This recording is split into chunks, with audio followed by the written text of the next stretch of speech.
One of the things I've been observing lately in people and watching for is people that talk a lot about who they are. They show in the sense that they don't show at all, actually. They're telling who they are. Excuse me.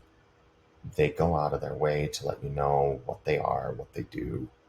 And I do this and I'm not proud of it. I don't like having to tell people anything about me. If it doesn't show through in my actions, then it's not real. Because actions speak louder, and when people in the third person refer to you in a specific way, that's valuable. But if you have to be the one advocating for who you are, you failed. Uh, that's the nature of how people view power and how they view who and what you are. If for me, I have to be very careful about this thing because I don't want to be somebody who says I'm X, I'm Y, I'm Z. The only time I try to say it is when I'm reaffirming it to myself. And it has nothing to do with the external world as much as I'm trying to train my own mind to stay in a certain state. The idea here, though, stretches back to my mission. I was talking to another elder who lived in Polynesian country, and he was like, you know, there's something I've learned growing up is he's like, you see a big group of people that are fighters or gangs. He's like, you never worry about the guy that's loud. You always watch for the silent one who's just sitting there watching because he's the one that's going to pop off and hurt you. And he's like, it's the same with dogs. He's like, the little yapper that's always barking, dude, he ain't got anything. It's that quiet dog. It's that dog that's quiet, that's just looking at you. That's the one that's going to decide whether or not it's going to bite you. And the same is for humans. It's the quiet human who doesn't say a whole lot because they don't need to. They have nothing to prove. They're self affirmed. And because of that, they're not trying to illustrate to you how they are, how to live. They don't care. They're just doing. A really good example of this is a Mormon video, Punch and Nello, I think. It's about stars and gray dots. The young character is very insecure, and he watches this girl walk around, and when people compliment her, they put a star on her, but it doesn't stick, it falls off. And when they insult her, they put a gray dot on her, but it doesn't stick on her, it falls off. And they illustrate this to try and point out, following God and listening to God and all that. And I'm like, okay, that's one way to look at it. But it's definitely not the only way. The reality of the matter is anybody that's internally realized is not really caring what you think. They'll listen to your opinion, obviously, but they don't take it as anything valuable. If it's not valuable to them, they follow their own course. They do their own thing. And this is genuinely valuable advice is, I would say, in reality, everything is a reflection of us. And that's because of how our brain operates. There's many ways to look at this. It's not just the brain. You can look at this in terms of philosophy. You can look at it in terms of spirituality. But there's a consistent lesson here throughout time, if you'll look at the data, where people are teaching these things. I think a really good person to reference if you want to understand humanity is Joseph Campbell. Not necessarily the conclusions he made, but the methodology is quite useful. Look at processes and myths. Look at patterns of behavior. Look at beliefs and ideals that are personified in gods and in myths. This will help you understand how people really think, because in history, people want you to think a particular way. So they're telling you a particular thing. So if you're going to study history, be very careful on what parts you study. I would say that it would be in your best interest to look at facts and figures, look at numbers, look at the economics, look at how bullets were moving across different borders. Let's take a look, for instance, right now at Ukraine and Russia. Don't look at the news at all. Look at what's there. Look at the actual things that are going on in these countries and try and find out, what do these countries have? Why are these people here? What's really going on? I would say, for instance, with Russia, NATO. NATO is expanding its territory, and it has been for a long time. Russia's also trying to expand and take over Ukraine. But why? What's going on here? Is Russia really trying to take over Ukraine? Is that really what's going on here? You have to look at the data. You have to look at how powerful the Russian army is if you have access to those statistics, what those numbers are, and what their behavioral patterns indicate in classic warfare. And then you have to look, for instance, also at China. Let's say another group that tends to be a threat to the US. Look at the military bases of the United States. Look at where they're located. Look at where the bases of China are located. And then ask yourself about, this is something a good friend pointed out, look at the historical behavior of China. How many times has China attacked anyone? How many times have they expanded beyond their borders? You have to remember that forever, the news has been propaganda. That's for every country around the world. It's a way to spread an idea, a meme, as Richard Dawkins would call it. And the most viral memes are those associated with a high emotional content, specifically an emotional negative connotation. Those spread more easily than positive ones. It's actually far more difficult to spread positive memes because the human brain doesn't naturally latch on to optimism. It latches on to negativity. So if you find people that are naturally more optimistic and outgoing, generally speaking, those people are putting in effort. They may be naturally of that predisposition, but I would say the vast majority of them work out. They do positive affirmations. They focus consistently on their routines, and they achieve results. There's a lot of factors that go into this that you have to take into account. There's predispositions of genetics and nature and nurture.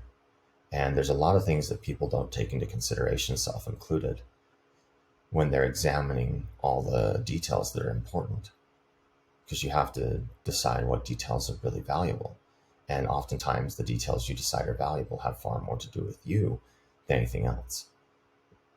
The reason I say that is because the bandwidth of the human brain to pay attention to detail is extraordinarily limited. There are roughly 11 million signals that come from your nerves and your sensory inputs into the brain's different cortices. And these signals are processed at different levels in the brain. And the ones that actually make it to conscious awareness are roughly 11 composite signals that the conscious mind can interpret to make decisions with.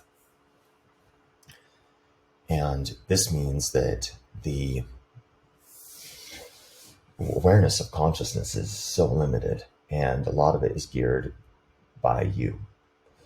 There's this idea of the fast and slow by Daniel Kahneman that's really useful, or the rider and the elephant. That's I think that's by the Heath brothers. I'm not positive that's by Heath and Malcolm Gladwell, but it's one of those two groups. But it's this idea that your conscious mind has very limited control, and therefore you need to hack how you're going to change who you are. These workouts that you're going to do, you can do it with verbal. You say things, and then just remember, feelings aren't representative, which is really, really hard. Your brain's going to do everything it can to override you. So you have to, that's why working out the brain is so much more difficult than working out the body. You have to consciously decide to change mental states. And then the other thing you have to do simultaneously is change behaviors.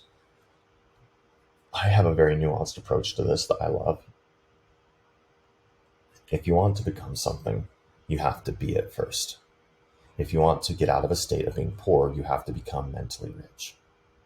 If you want to become somebody who is brilliant, you have to mentally be brilliant first.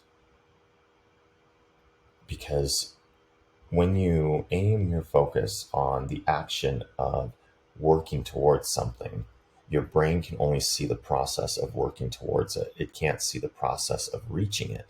So instead, you need to be in that state of actualization. And that's because when you're in the state of actualization, your behavior will change and what you see will change to actuate according to that. Let me give you an example here. When I was getting ready for my MBA, I wanted to become an ivory tower intellectual. I felt very unsophisticated and uninformed. So I decided that I was smart, that I was educated, that I was intelligent, that I read the best books. So what did I do? I would go and I would research what would be the best book to read on any given topic.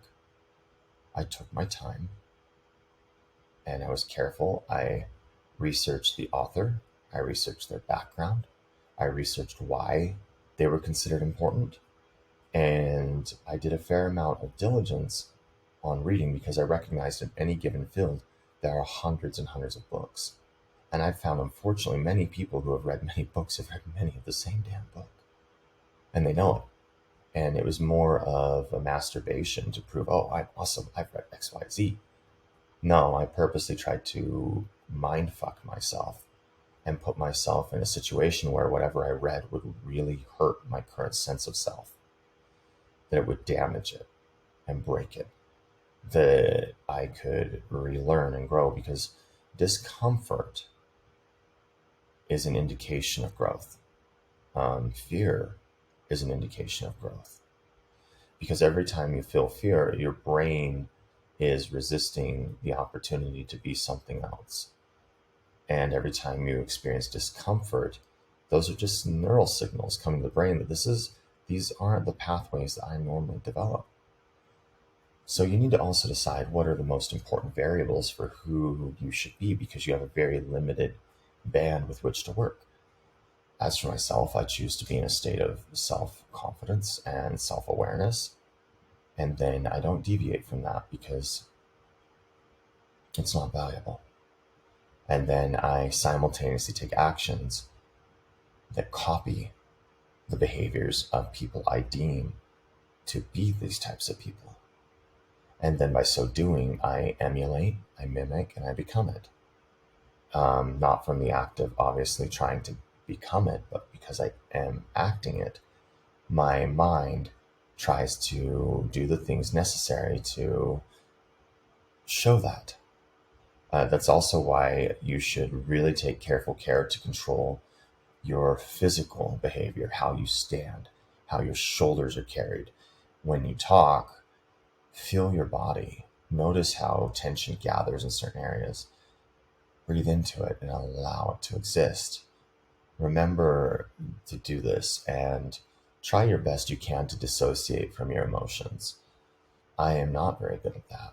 But I recognize that even saying I'm not very good at that is also a detriment, because it's a self-awareness, but simultaneously it's a reinforcing self-awareness.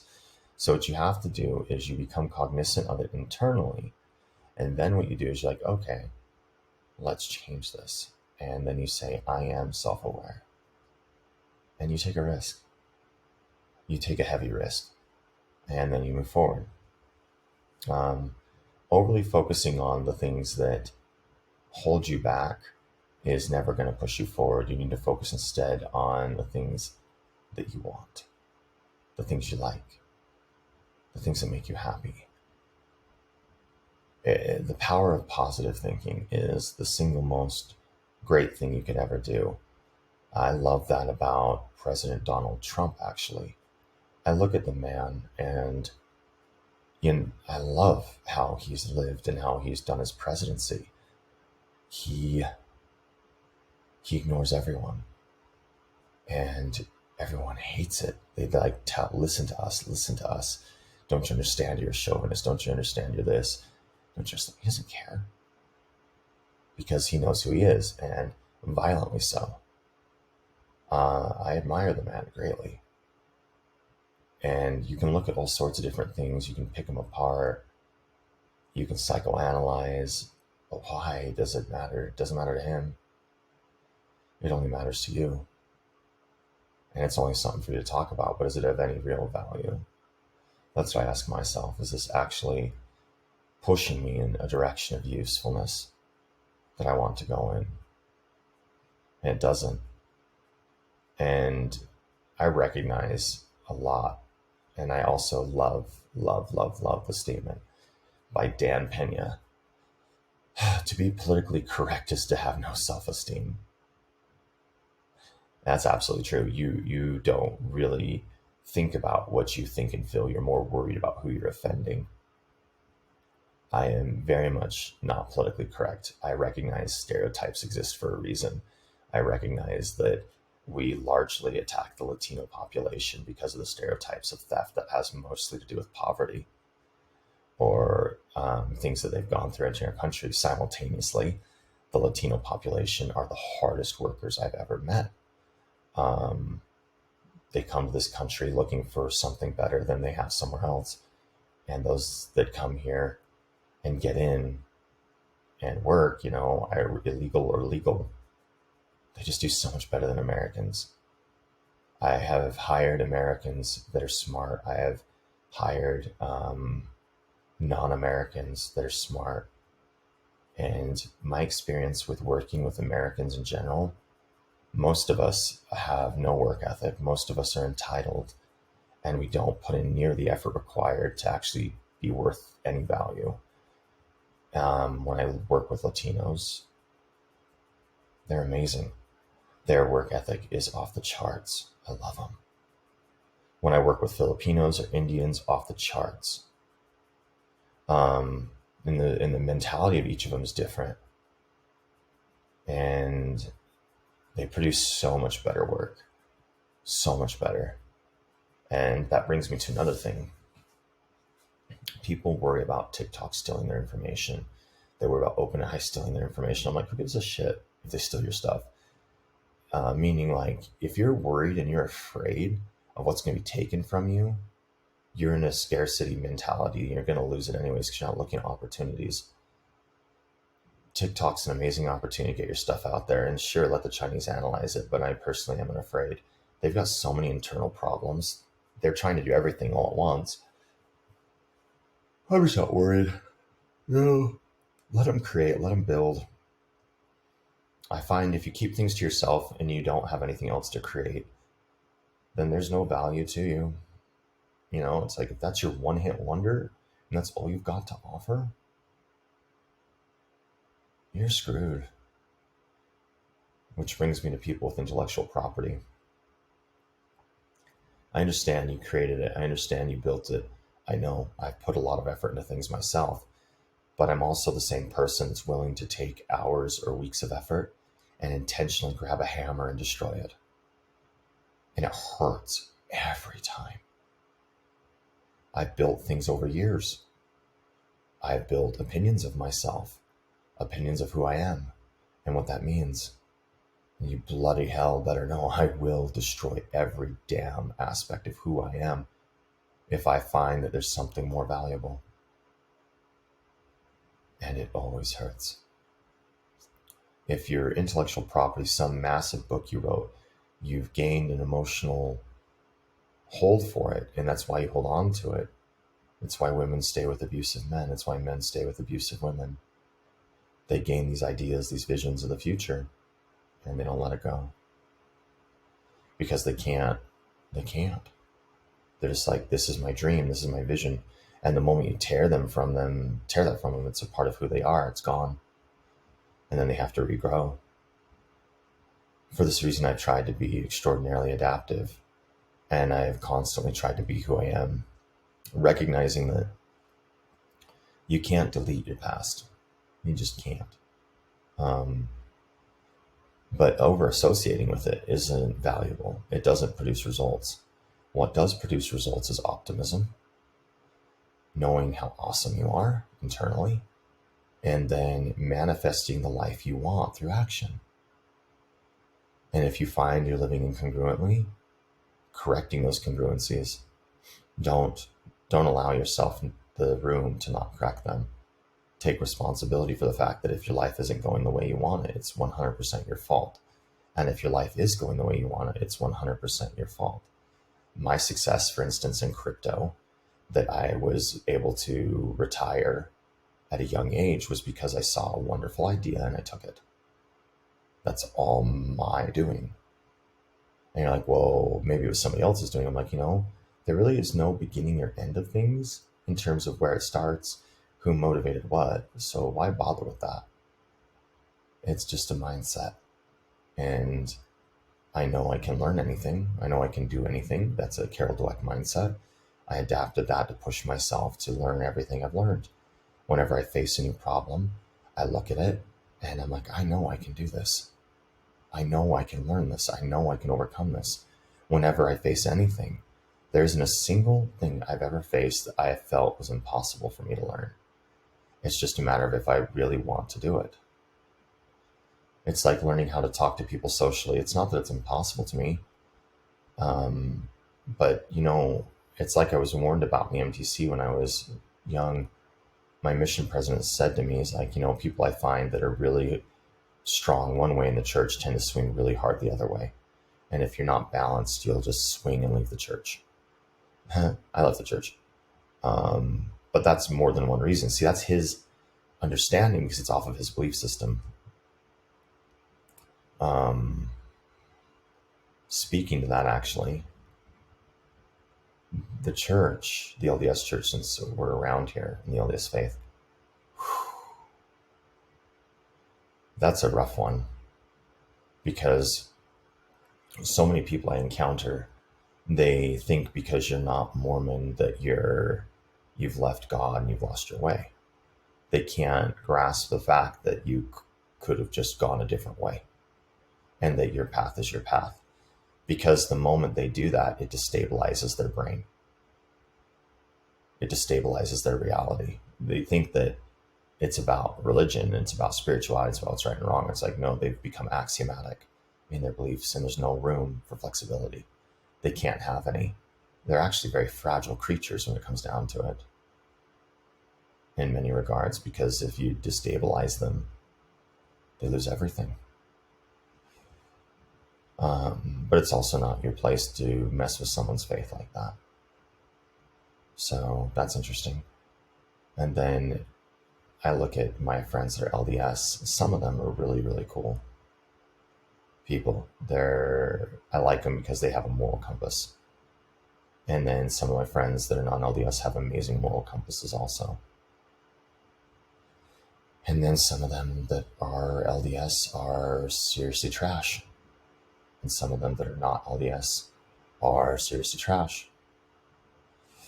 It's the person and who they decide to be. It's never the faith. You don't need a religion to be good. It's you. It's always you.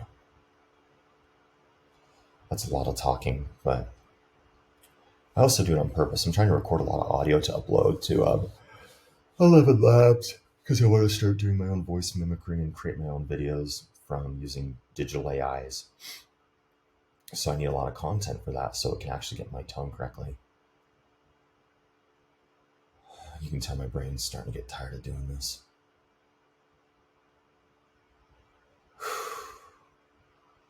This is exhausting.